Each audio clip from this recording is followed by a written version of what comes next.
يعني شبه فرص سجلوا اهداف.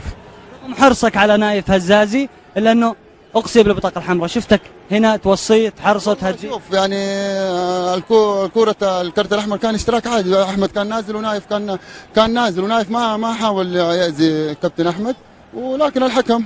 تعادلات تضايقكم كابتن؟ والله اكيد ما في شك اننا نتضايق يعني بالتعادلات، احنا فريق بطل يعني دائما الاتحاد ثانويا بينافس، والناس اللي تتكلم عن الاتحاد تقول لعيبه كبار وكذا، شوف الاتحاد قاعد يقدم وقاعد يأدي، وما اعتقد انه ما كان في توفيق. ليش كان في شد كابتن من اللاعبين الاثنين بالفريقين؟ والله بالعكس ما كان في شد، وطبيعي يعني مباراه ما شاء الله تبارك الله مباراه جماهيريه، يعني الواحد لازم بيكون متحمس، يعني حتى لو كان متحمس زياده وكان مركز ما يقدر صراحه يسيطر مع الجماهير هذه ما شاء الله تبارك الله اللي حضرت الامثال. اهدى فترات محمد نور في المباراه حينما يسدد ركله الجزاء.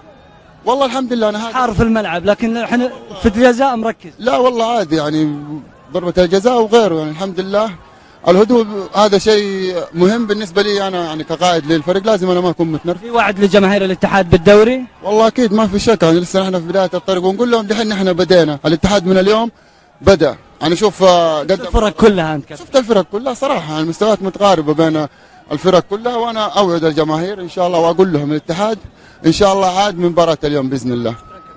شكرا محمد نور. عبد الرحمن دحيم تفضل.